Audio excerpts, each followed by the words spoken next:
to Keeping It Real. I'm Nathan Williams along with Caleb Watlington. This week we've been able to visit another barbershop.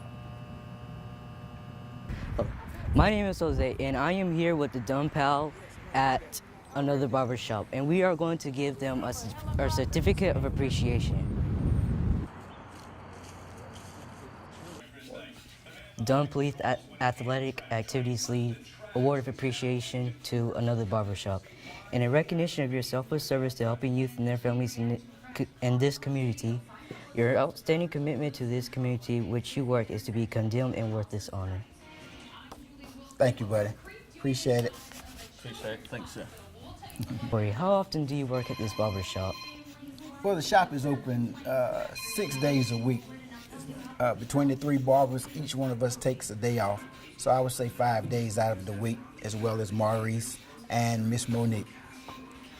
So, Mr. Corey, how long have you been in this community? I'm 46 years old. I've been in this community for 46 years. I was raised up just down the street here at 1008 East Broad Street. And I've been here in the community working now in this community for probably 28 years. I believe Mr. Cameron was here 22? 20 years. 21, 22 years he's been here in the community helping us.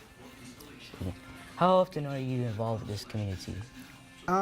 Very often. A lot of times we have a chance to go participate with some of you guys over at the PAL on different activities and check out your ball games and so forth and so on. Each year, the Saturday before Thanksgiving, we have Appreciation Day where we just give back to the community. And some of you guys have been through it before, and that's just some of the things that we do here in the community. Thank you. Thank you. Have a nice one, buddy. All right. Now the DPAL Sports would like to present the 2017 wrestling team. Well, Coach Nick, how long have you been volunteering and coaching at the Dunn Pal? Well, the wrestling program we started in 2012. We started with about 5 kids. Matter of fact, you were one of the first ones in the program when we started, you and your brother. So I've actually been coaching the program since 2012. You know, every year the program gets bigger and bigger. Newer kids come in. Right now we're sitting at about anywhere from 28 to 30 kids that come to the program to date. You know, so all in all, you know, since 2012. Yeah, I remember those times. Well, I have another question for you. What's your goal for the wrestling team this year? This year we have a lot of advanced kids. Right now we have about 8 kids that we're looking at trying to get through states and into nationals. With you being one of them, we're looking really strong for states this year.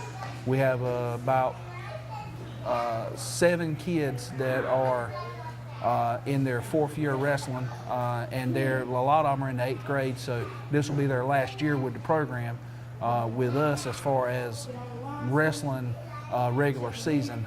Next year when they're in the 9th grade, they'll have to wrestle high school division. Another question. How has sponsors been benefiting the wrestling team?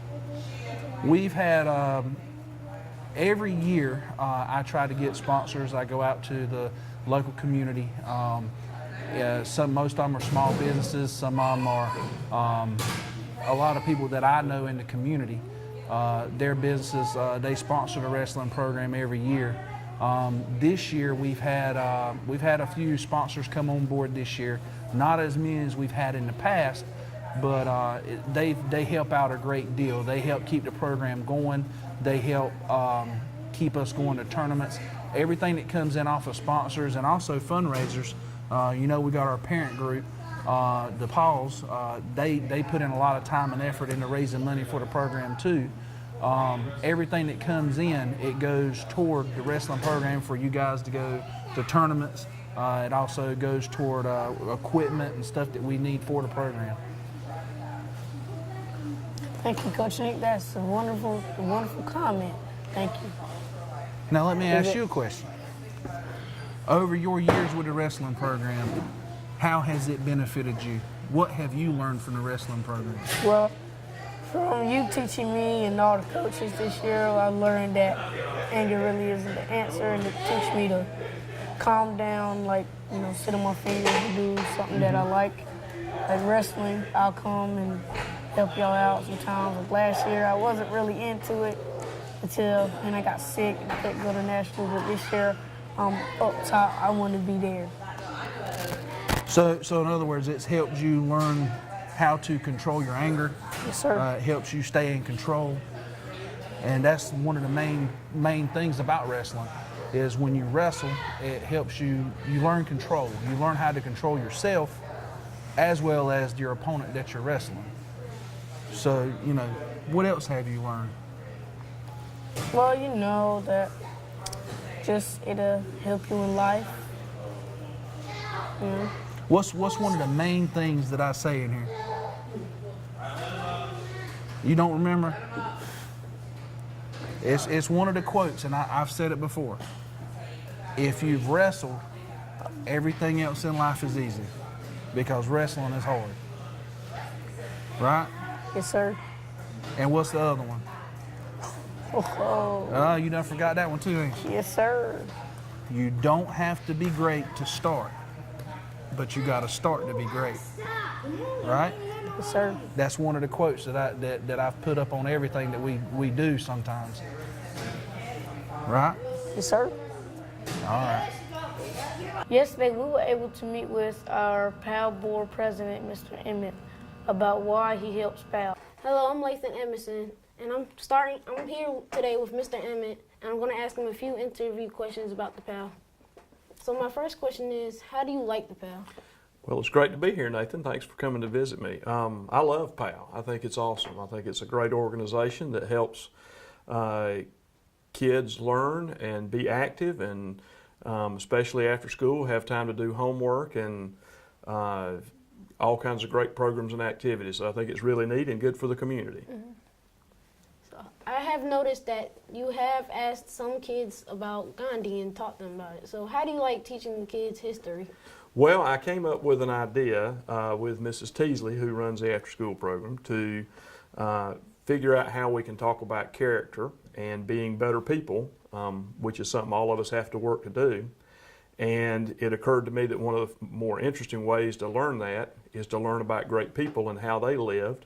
And so we had a class on Mahatma Gandhi, who was the president of India and ultimately liberated India. And we also talked about Winston Churchill, who was around at that time, and a later one.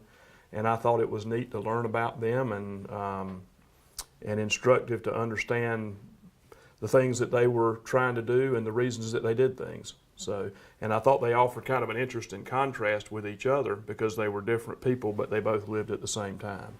So I enjoy it. I think it's a lot of fun. I always enjoy learning. My final question for you is, how do you like the PAL, and how do you like what is your role in the PAL board? Well, I am the president of the PAL board, and so we are constantly trying to grow the program, raise community awareness, engage members of our town to get involved, to contribute, to support the organization. So that's one thing we do. We also think about the programs and the things we do and figure out how to make them better and add more value to our kids and their experience so they can grow and learn. So it's a great organization, and I'm proud to be a part of it. Thank you, Mr. Emmett. Thank you, Lathan. What do you do here at your company? Well, our company is named ARC3 Gases, and we are an industrial gas company, and it's a family business, and it's third generation. So my grandfather started the company, and then my dad ran the company, and now my brother and I run the company together. And we sell gases that are in the air, like oxygen, nitrogen, and we also sell a lot of industrial supplies and serve industrial customers. So it's a good business, and we enjoy it. Now we're outside at the business next to our yard. And one thing we have that our gases are stored in are these cylinders like you see here. So we store, you know, like I said, gases like oxygen, nitrogen, air, and all different kinds. And we fill them in these buildings back here. And we get the gas, it comes in, if you can see those big tall tanks, we get the gas delivered in those, and it's actually a liquid. And then as we fill it, it converts to a gas, and we pump it into these cylinders, and then we carry them on some of the trucks like you see here and deliver them to customers. But the rest of them are not. No, stuff that comes out of the air is not flammable. Just but the black ones are. That's called acetylene.